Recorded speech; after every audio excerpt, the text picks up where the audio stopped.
Yeah. This is Trinity by Kiril Maksimoski. I'm sorry if we say your name wrong or if we say anything wrong in actual fact.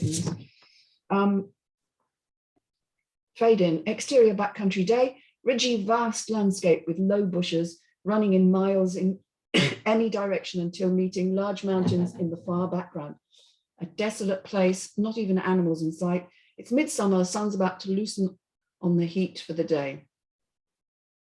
Exterior, the strip, same time. Scarred woman's hands grab onto the rocks, heavy breathing. Exterior, on the trail, continuous, as seen from the bird's view. Dozens of tubes locked one to another stretch as far as the eye can follow the trail. Pipeline of some sort. As the outback desolated, no humans, no machinery in sight. Exterior at the strip, same time. Quality sports shoes, dusty, almost torn apart, step hard onto the spiked rocks. Someone tries hard running upwards. Exterior down the pipeline, continuous. Following the pipeline for some distance, a doom emerges upon us. Just a click on the right. A man-made 90-degree vertical strip like never seen before, slipping thousands of feet down to the infinity. Place you would not like to find your whereabouts in. Exterior of the strip continuous. We're now close down. A half-wrecked aluminium commercial reads "Invest in Macedonia," hung on a stick, been ages since there. Over the slopes verge, a bloodied hand jerks in, gasping to get a grip over something, anything. It grabs onto the commercial, tears off the ground. A woman's full body arises over the verge. She's somewhat mid-20s, athletic build. Her pro-mountaineer gear and clothes all torn up, dirty and smeared with blood. Her face mutilated with one ear almost completely severed off, hanging only by a tiny skin thread. She's at the limit of her strength, desperately aiming to the top of the strip. She takes the last grab at the rocks, but senses she's not out of trouble yet. She slowly looks back in horror. Exterior backcountry, same time. Woman's final scream echoes the unsettlingly peaceful landscape as a shot follows. Exterior shooting range, day. An eye slips down the optical sight of a rifle, measuring the shot. It backs off, revealing a glancy face of a 28-year-old Laura, cute, cocky, athletic build-up. She takes the rifle down, then unplugging the earpods from her head. Rangemaster passes by, raising thumb up. She just glances at him, giving a slight nod. As she gears off, someone taps her on her back. She turns around, providing sunshine over her face. Oh my fucking God. Hurls into juicy hug of that someone. Ivan, 35, big, crisp male specimen. He's in his clean-filled Canadian Army uniform, perfect match for his persona. Hi, sis. Taking lessons, I see. Laura backs off. She takes a head to a toss, a million-year haven't seen look at her brother. You bet.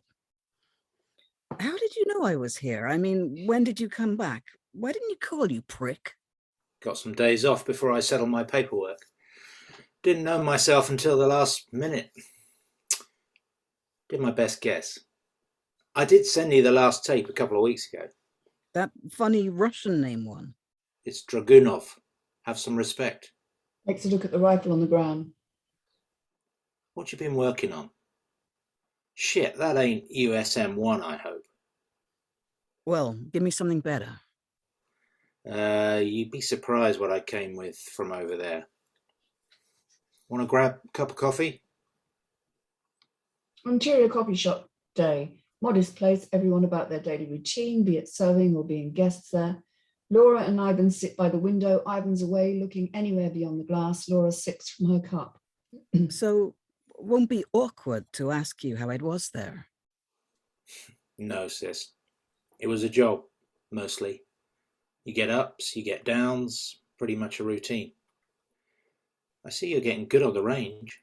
Well, thanks to your instruction tapes. Could have sent me a warm letter time to time. Normal brothers do that, you know. One can never be less prepared. Whatever you say, Indiana Jones. Ivan taking a sip from his cup.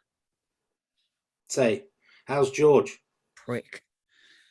You're doing this on purpose. His name is Jack. Okay, how's Jack? Good, mostly. You going anywhere with this? Hey, you don't have to be my big brother on love issues.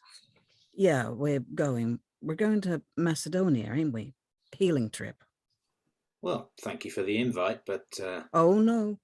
Don't want to hear it. You're going too. Period. I don't know, Laura. Want to get on to some job, mingle around. You can do that after we get back. Come on. I need you on this.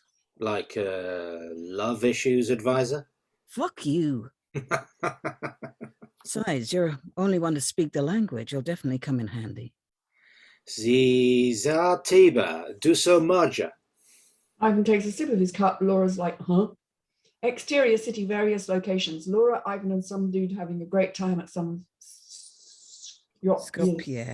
Skopje's sightseers. Apologies for the pronunciation. They take pictures at the Millennium Cross. They walk on the fortress wall at the edge of Calais. They visit Mother Teresa's house downtown. Exterior city bazaar night. Screaming and laughter of the people enjoying themselves. Exterior outdoor table continues. And a significant atmosphere captures our attention at an outdoor table. 6 people around, sitting 3 by 3 on each side, food and booze galore. Laughing, joking, some English, some Macedonian. One of the sides sits Laura, Ivan, and Jack, the dude, 30, a preppy-looking all-American guy. Opposite them sit a trio of hosts, also 2 guys and a gal, all 3 pretty domestic about their looks. Some kind of competition ongoing, one of the male hosts providing Laura with some local drink. Laura takes a sip, screams her ass off, bursts into laughter. All others follow. Good. You can take this. Laura wipes her mouth, mixed grin and pleasure. Ivan has attention on her, wouldn't let her go too far. Yeah, begot. What the fuck was that? All trio of hosts burst into laughter, exchange some words among them. One of them, guy sitting at the end opposite to Ivan, points out his shirt, text reading, Rakia connecting people. Ivan and Jack roll eyes, not too impressed. Laura's on cloud 9. Yeah, best we have here. You will never try anything like. Sure of that. So how So do how I... you- Oh.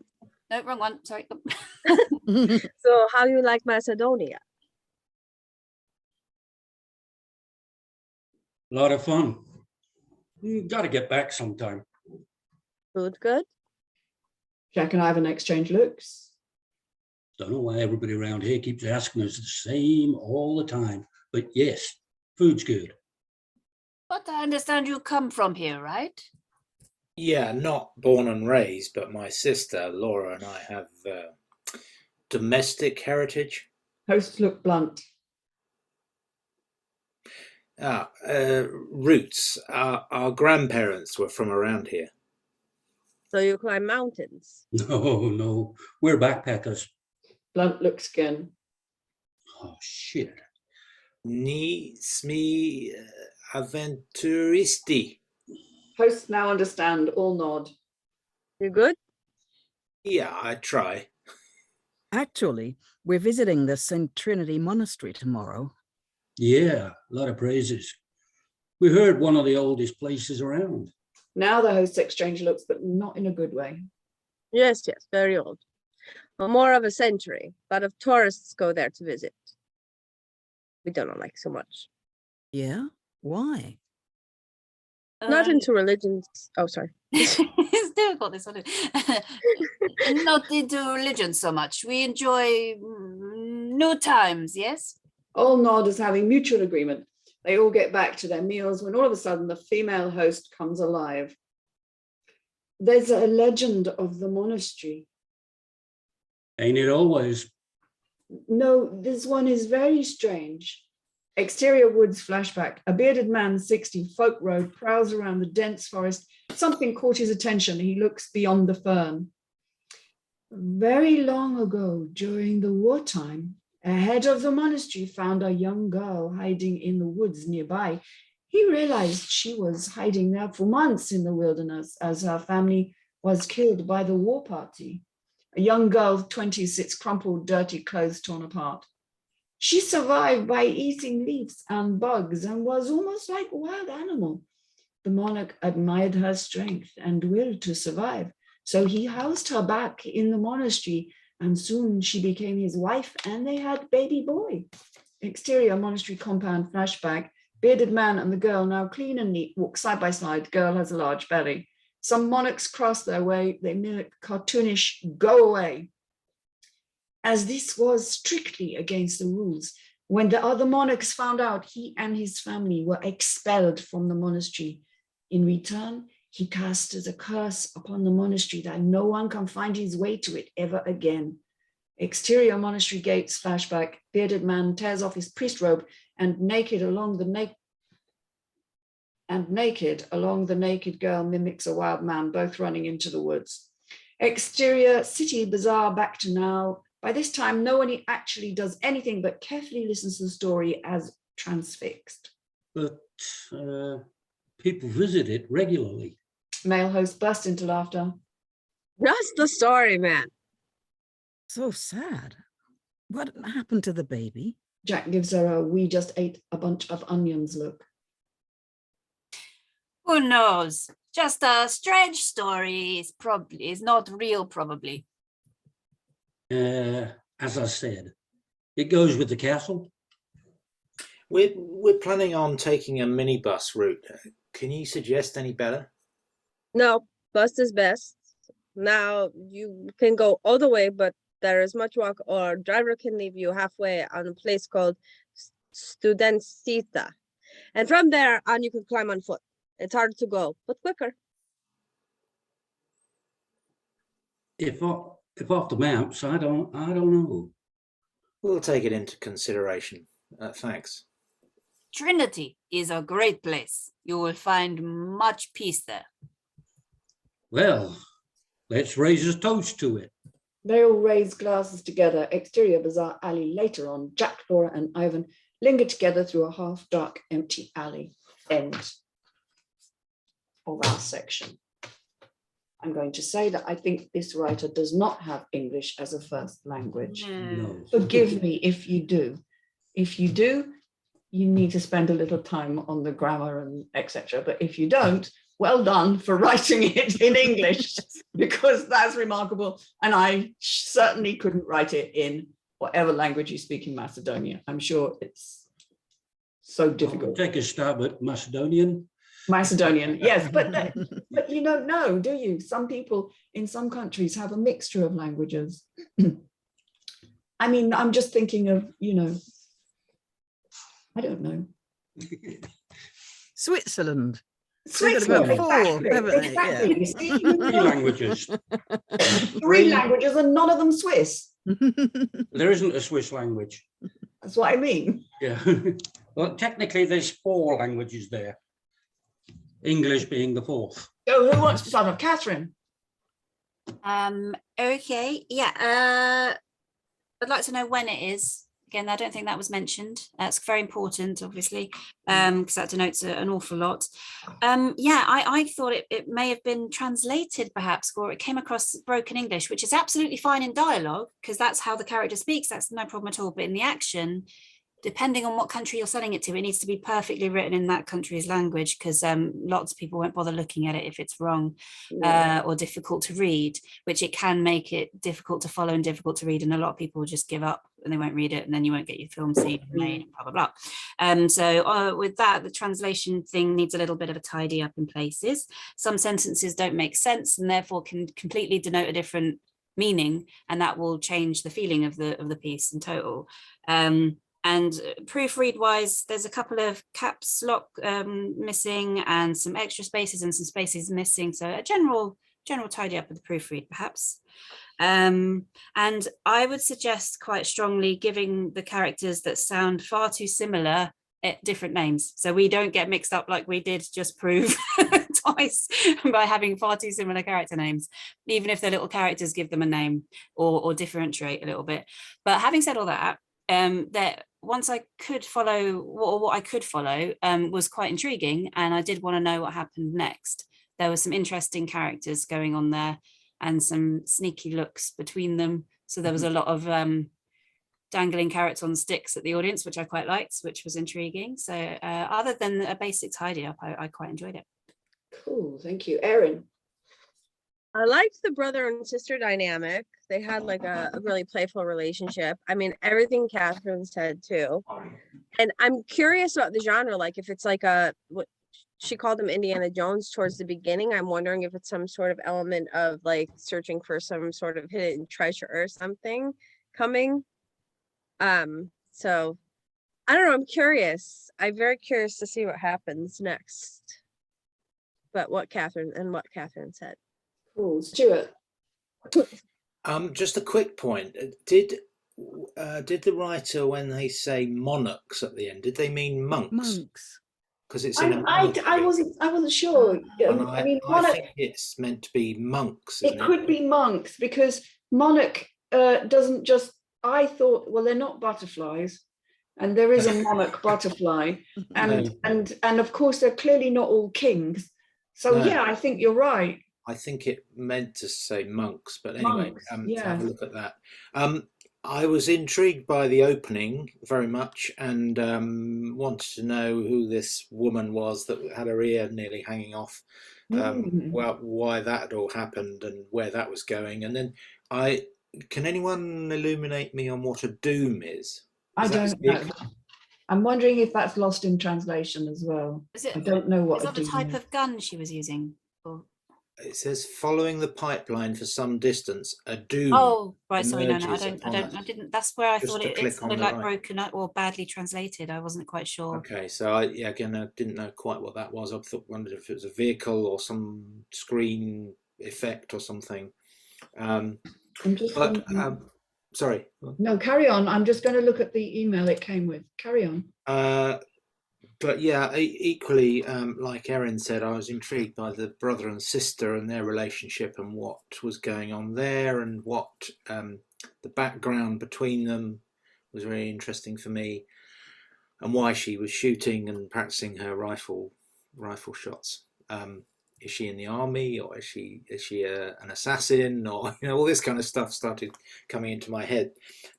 So yeah, as like others have said, very intriguing.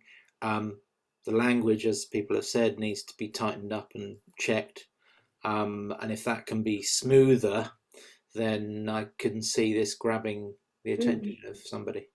Yeah. That's another, you just reminded me, there was a thing that I was a bit confused about, how if she was in an army, they're not very loosey-goosey about letting you go off to a party when you're training, are they?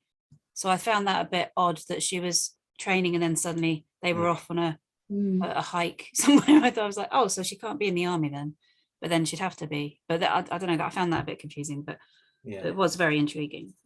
Emma.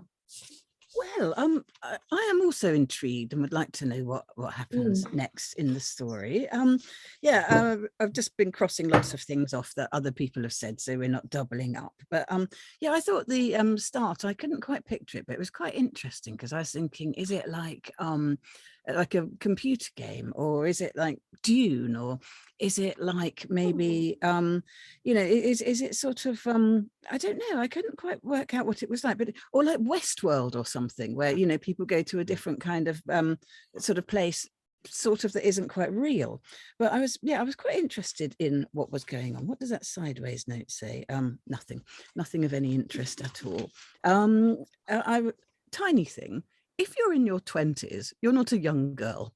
You're a young woman. I just wanted to say that, because I was picturing a child, a little girl. And if you're saying man as their equivalent, then you are a young woman. And small thing, but important to me. And I'd really like to see somebody's "we just ate a bunch of onions" face, because that really, really interesting. That's I know. I don't know what that is, but it's brilliant. It's a great phrase. I quite like onions, so for me that'd be a pleasant smile. But I did wonder whose story it was, who was going to turn out to be the protagonist. Was it Laura? Because sometimes, you kind of want it to be somebody's story when you're writing, and then you think, who's starting this scene? Who's finishing this scene? Who's actually getting to speak much? And Laura went quite mute during the thing, and the men sort of took over. And I thought, maybe that's the thing that is happening. Maybe that's the dynamic. But I was just curious about why that was happening. I think probably, as everyone says about the English, I think probably it is something that does need a little look, just because when Laura and her brother are together, you'd imagine they're talking the same language, and it's a language they're comfortable in and used to. So yeah, just that that should be, I imagine, quite smooth and easy, you know, or just the language should be anyway. But yeah, I liked that relationship too. It was quite fun. Brilliant, thank you. John? I made the assumption that the first or the start of it was either Canada or America, because she's at a rifle range. So, and he's saying, you know, you should see all the stuff I brought. So, you know, there was that. And then there's the little conversation about we need to go over there. So there was that. Like Stewart, I wanted to know what a doom was. Maybe it means boom. I don't know. Pipeline blowing up or something. But maybe we'll find out. But definitely intrigued. Just to clarify what Catherine said, yes, if you've got a speaking character, you need to give them a name. Even if it's just man sat at table. Yes, that's true. So the actors can differentiate as to who the hell they are. And it helps on spotlight and things after, doesn't it? Yeah. So we're not just playing, oh, woman or landlady or whatever. So there was one on today. It said taxi driver 1, taxi driver 2, taxi driver 3. It's like, give them a fucking name. Yeah, it's difficult, isn't it? Yeah, it's not that difficult. You know, Matthew, Mark and Luke. Job easily done. Well, I mean, you know, there's an easier way around it of just put the number at the beginning of the name, and then you don't get people go, it's mine, oh, it's not mine, sorry, oh, sorry, you know, you just, I'm number 2, you're number 1, whatever, rather than we see the first bit, especially when you're cold reading, you're kind of just going, oh, that's me, and it's not. So, I mean, it towards the end, it kind of started to suck me in, especially with them saying, you know, oh, you don't really want to go up there, but if you want to go, it's fine. You know, that kind of basically reversing what they've already said. So there's obviously something going on. So interested to see where it's going. I'm going to throw something into the mix here. I'm wondering whether these first, it's clearly when we get down to page 2, we change location. The exterior shooting range day, I'd say is, and I'm giving a big guess, it's in Canada somewhere. But I would say that though that first page and halfway down page 2, I'm wondering whether that is a prefiguring of something happening in the future. You know, where you have that wonderful thing where you have the end at the beginning, but you don't realize it's the end till you get to the end. I'm just saying, I'm just wondering that. But I do want, it comes back to this thing that we always say about location. I do want to clearly know if we're in a particular country, what country we're in. Because then if we are in a different country, when you get to exterior shooting range day, we need to know that, you know. So should be ringing Kirsty up, you know, location. Exactly, which location are we in? And then and so that just goes throughout, because I think that I'm not sure that they are in Macedonia when they're just having that conversation between themselves. Whether it's linear, it wasn't quite clear whether it was all happening in one, you know, smooth action of time, or if it was flashbacks or jump backs or forwards. But I do agree, very, very intriguing, with a good setup. So that we are wondering what's going to happen. And we've got a yellow thing in the sky, but I don't know what it's for. Thank you. I'm going to call that one